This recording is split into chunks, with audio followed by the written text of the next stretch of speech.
आई थी और हर साल की तरह इस साल भी गर्मियों के आते ही हर तरफ से त्राहिमाम की आवाज सुनाई देनी शुरू हो गई है।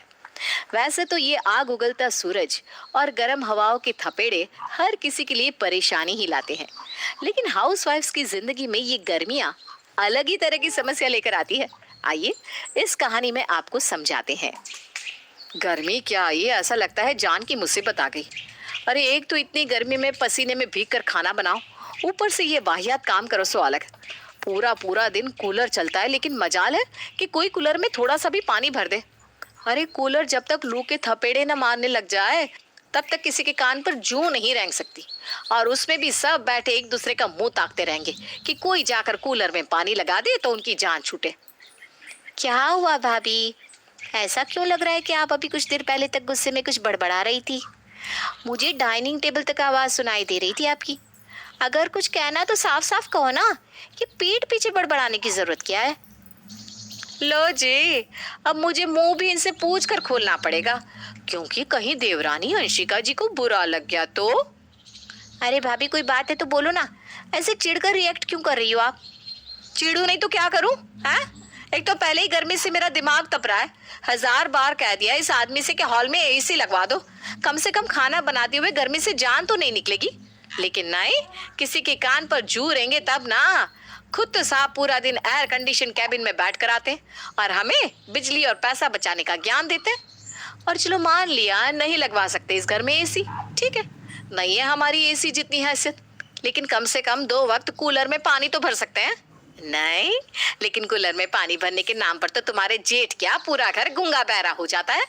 तुम जो मुझे यहाँ खड़ी सहानुभूति दिखा रही हो, तुम ही बताओ ना, दिन में तो छोड़ो, सप्ताह में कितनी बार कूलर में पानी भरती हो तुम? अरे भाभी, ये भैया की बात करते करते मुझे क्यों भले का बकरा बना रही हो आप? अच्छा छोड़ो ये सब बातें, मैं प्रॉमिस करती हूँ अब से दिन में एक बार मैं कूलर में पानी भरा करूंगी।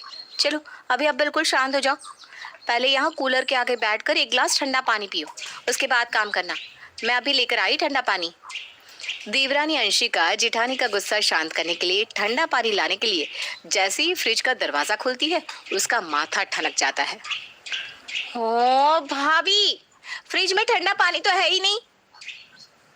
आप कहो तो मैं आरओ से नॉर्मल वाटर दे दूं आपको? अरे आरओ का क्यों, सीधा गैस से उतार कर उबला पानी दे दे मुझे, क्योंकि वो तो तेरे आरओ से ठंडा ही होगा। अब आप मुझ पे गुस्सा क्यों हो रही है? मैंने थोड़ी ना पानी खत्म किया है फ्रिज का। फ्रिज में पूरी 12 बोतल रखी हुई है, लेकिन सबकी सब खाली।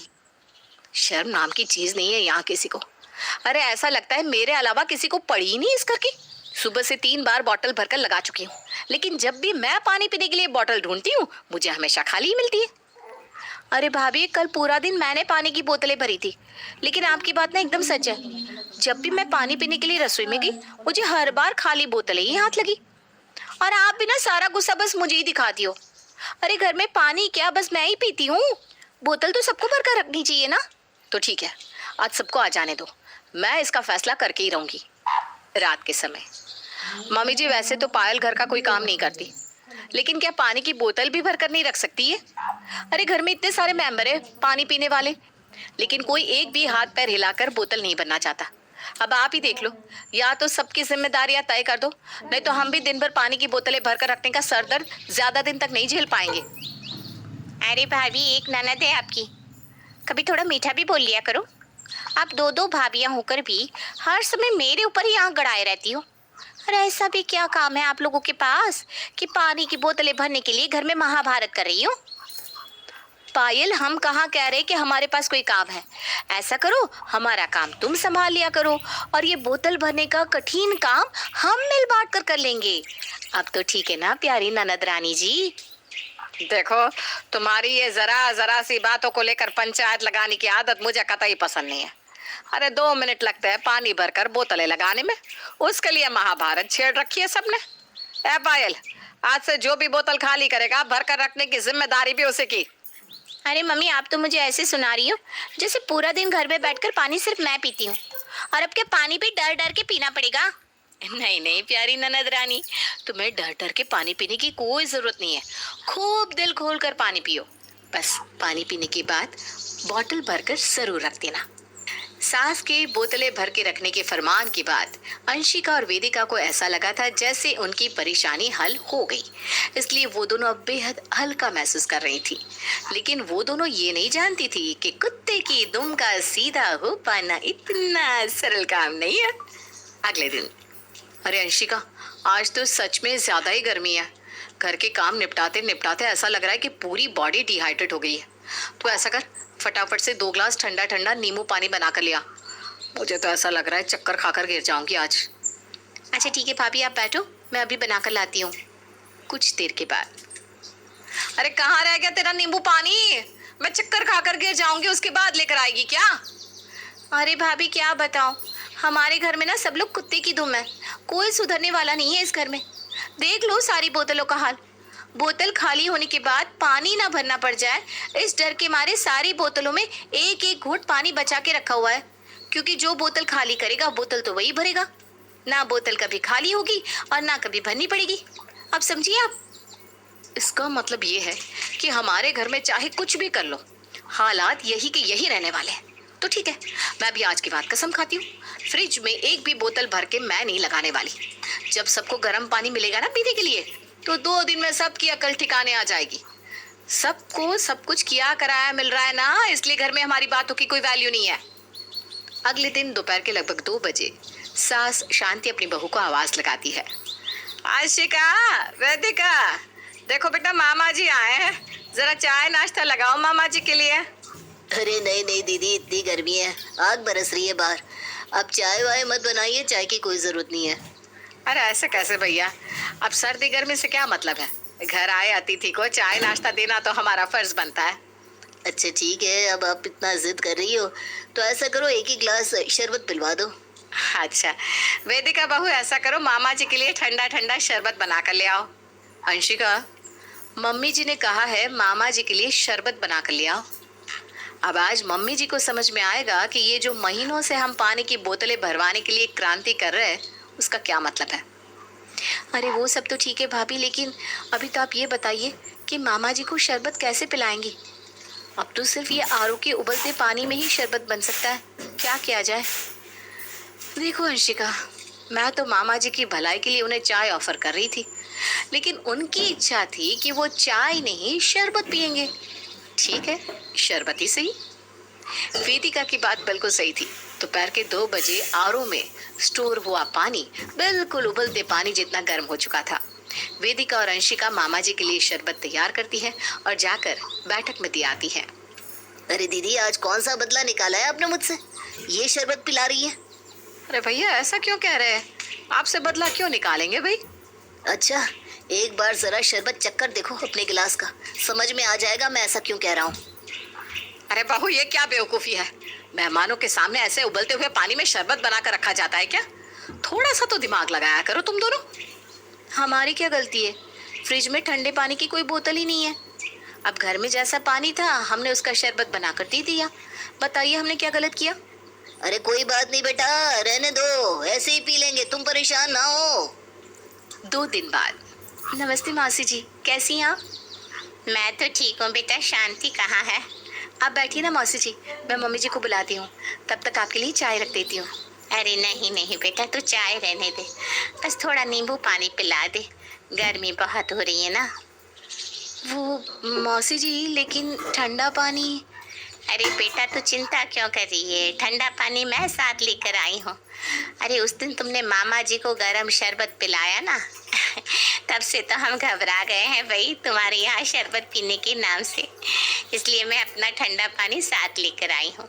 इतनी गर्मी में उबला हुआ पानी मुझसे तो पिया नहीं जाएगा। पता नहीं बेचारे भैया ने कैसे तुम्हारा वो गरम गरम शरबत पिया होगा।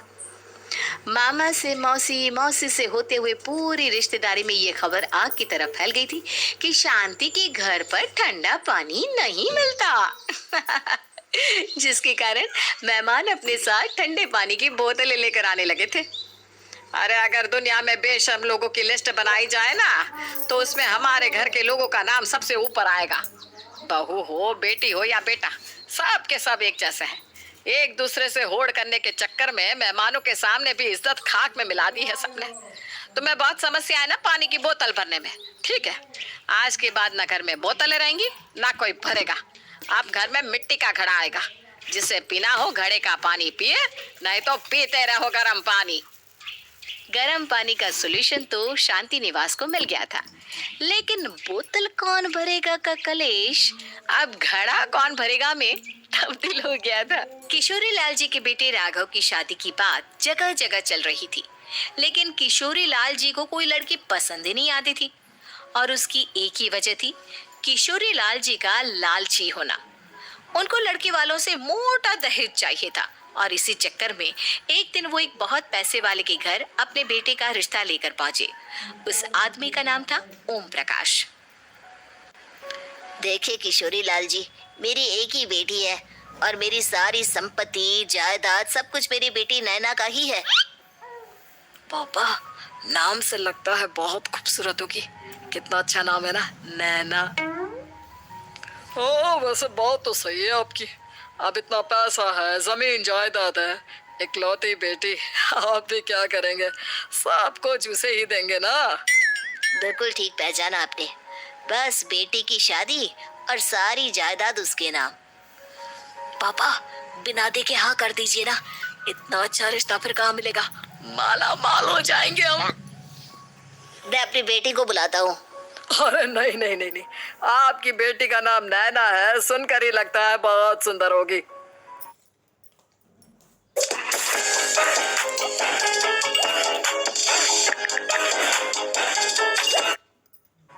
रहने दीजिए अंकल, मैं तो आपकी बेटी के नाम से ही इतना खुश हो गया हूँ कि उसे बिना देखे शादी करने को तैयार हूँ। अब तो मैं उसका चेहरा सीधे शादी के बाद ही देखूंगा। और इस तरह राघव नैना का चेहरा नहीं देखता और उससे शादी कर लेता है। शादी के बाद अपनी सुहाग रात पर जब राघव नैना का घूंघट उठाकर देखता है तो नैना की आंखें बंद थी।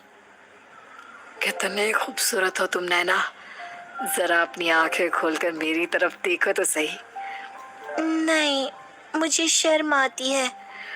अरे मैंने तुम्हें शादी से पहले भी नहीं देखा, और अब अगर तुम आंखें खोलकर मुझे देखोगी भी नहीं तो मुझे अच्छा कैसे लगेगा। इससे पहले कि नैना अपनी आंखें खोलकर राघव की तरफ देखती, अचानक से लाइट चली गई और राघव नैना को पूरी तरह से देख भी नहीं पाया।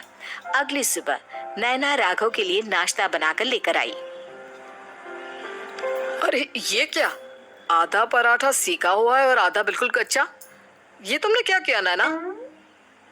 बहू, तुमने क्या आधा पराठा तवे से नीचे लटका कर रखा था, जो आधा सिका है और आधा कच्चा? मुझे जितना दिखेगा उतना ही तो सीखूंगी ना पापा जी। जहाँ जहाँ मुझे नजर आ रहा था वहाँ मैंने सीख लिया, और जहाँ जहाँ नहीं दिखा वहाँ कच्चा रह गया होगा। इसका क्या मतलब है? ये कैसा मजाक कर रही है तुम? अरे बहू, तुमने इतना लंबा घूंघट क्यों लगाया हुआ है? देखो, हमारे घर में बहुओं को बेटी की तरह रखा जाता है, और फिर तुम तो इतना सारा माल लेकर आई हो। देखो, ये घूंघट डालकर रखने की कोई जरूरत नहीं है। हाँ नैना, पापा जी ठीक कह रहे हैं, तुम तो आराम से रहो, अपना ही घर समझो। नैना अचानक से अपना घूंघट उठा लेती है। अरे ये क्या पापा, नैना की तो एक आंख फूटी हुई है। नाम से नैना, लेकिन ये तो कानी बहू निकली। मेरे साथ धोखा हुआ है, धोखा। बिना दिखाए अपनी कहानी लड़की मेरे संग ब्याह दी। मुझे कहानी भी नहीं चाहिए। मुझे अभी ओम प्रकाश जी से बात करनी पड़ेगी। आखिर उन्होंने मेरे साथ ऐसा किया क्यों? अरे, आप लोगों ने ही तो पापा से कहा था कि आप लोग शादी से पहले मुझे देखना नहीं चाहते। अब मेरे पापा पर क्यों इल्जाम लगा रहे हैं? अरे लेकिन उन्हें बताना तो चाहिए था ना कि तुम कहानी हो, एक आंख से तुम्हें दिखाई नहीं देता। किशोरी लाल और राघव नाराज होकर ओम प्रकाश को अपने घर बुलाते हैं। पापा जी, ये आपने क्या किया? शादी से पहले बताया क्यों नहीं कि नैना की आंखों में परेशानी है? अरे, आप ही ने तो लड़की देखने से मना कर दिया था। और लेकिन आप बता तो सकते थे। आपको तो हमारी बेटी की प्रॉपर्टी चाहिए थी, वो भी पूरी की पूरी। अब क्या हुआ अगर उसे आधा दिखाई देता है? प्रॉपर्टी तो आपको पूरी मिल गई ना। अरे ये क्या बात हुई? मेरी शादी प्रॉपर्टी से नहीं, आपकी बेटी से हुई है। अब ये तो पहले सोचना चाहिए था। तब तो मेरी प्रॉपर्टी देखकर तुम्हारी जुबान लप लप आ रही थी। लेकिन मैं कानी लड़की को अपनी बीवी बनाकर नहीं रख सकता। पापा कुछ करिए ना आप। हाँ करता हूँ। देखिए ओम प्रकाश जी, आप हमारे साथ ऐसा नहीं कर सकते। और तुम देखो, अगर तुमने मेरी बेटी से शादी तोड़ी ना, तो जो भी प्रॉपर्टी मैंने तुम्हें दी है वो तो पूरी की पूरी वापस ले ही लूंगा, और आधी प्रॉपर्टी तुम्हारी भी लूंगा। अरे मेरी आधी प्रॉपर्टी भला क्यों लेंगे आप? इसलिए क्योंकि मेरी बेटी को आधा नजर आता है और उसकी नजर अभी तक तुम्हारी आधी जायदाद पर ही पड़ी है। अब तुम उसे घर से निकालोगे तो कुछ तो लेकर जाएगी ना। और अगर हम आपकी बेटी को अपने घर की बहू बनाकर रखे तो? तो तुम्हारी पूरी प्रॉपर्टी तुम्हारी ही रहेगी, और जो मैंने तुम्हें दिया है ना, उसमें से बस मैं आधा लेकर जाऊंगा। अरे लेकिन अब आप अपनी दी हुई प्रॉपर्टी में से आधी वापस क्यों लेकर जाएंगे? अगर मैं आपकी बेटी को अपनी पत्नी बनाकर रखने को तैयार हूँ तो? इसलिए ताकि भविष्य में अगर तुम मेरी बेटी को धोखा दो तो उसके पास कुछ तो रहे जो पति का हो। वैसे मेरे पास तो बहुत कुछ है, लेकिन अपने पति की कोई निशानी तो उसके पास होनी चाहिए ना। अब अगर तुमने मेरी बेटी को कानी कहा तो तुम्हें प्रॉपर्टी भी कानी ही मिलेगी, पूरी नहीं। जमाए राजा।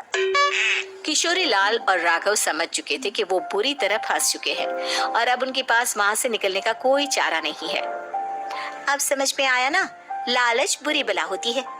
एक तो तुम्हें प्रॉपर्टी मिली, ऊपर से बीवी मिली, उसमें तुम्हें नखरे भी दिखाने हैं।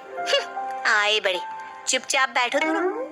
कुछ दिनों के बाद नैना राघव की कार लेकर बाजार घूमने निकलती है और जब कार लेकर वापस आती है, ये क्या? एक तरफ से मेरी गाड़ी पूरी खराब हो चुकी है। लगता है तुमने मेरी गाड़ी को किसी दूसरी गाड़ी के साथ एक्सीडेंट किया है। अरे अरे कितना बड़ा नुकसान कर दिया तुमने बहू। वो क्या है ना पापा जी, मुझे एक आंख से दिखाई नहीं दे रहा था, सामने से गाड़ी आ रही थी। मुझे तो सिर्फ आधा ही दिखाई दिया और वो गाड़ी मेरी कार से रगड़ते हुए निकल गई। अब मैं क्या करूं बताओ? आप इसे ठीक कराने के पैसे कौन देगा? तुम्हारे पापा? तुमने मुझसे इस तरह से बात की? अभी रुको। नैना राघव की शिकायत ओम प्रकाश को कर देती है। देखो राघव, अब जो मेरी आधी प्रॉपर्टी तुम्हारे पास थी ना, उसमें से आधी और मैं लेकर जाऊंगा, क्योंकि तुमने मेरी बेटी को डांटा। अरे नहीं नहीं पापा जी, गलती हो गई, माफ कर दो। गलती की तो कोई गुंजाइश ही नहीं। अगली बार मेरी बेटी को डांटा तो बची हुई आधी में से आधी और ले जाऊंगा।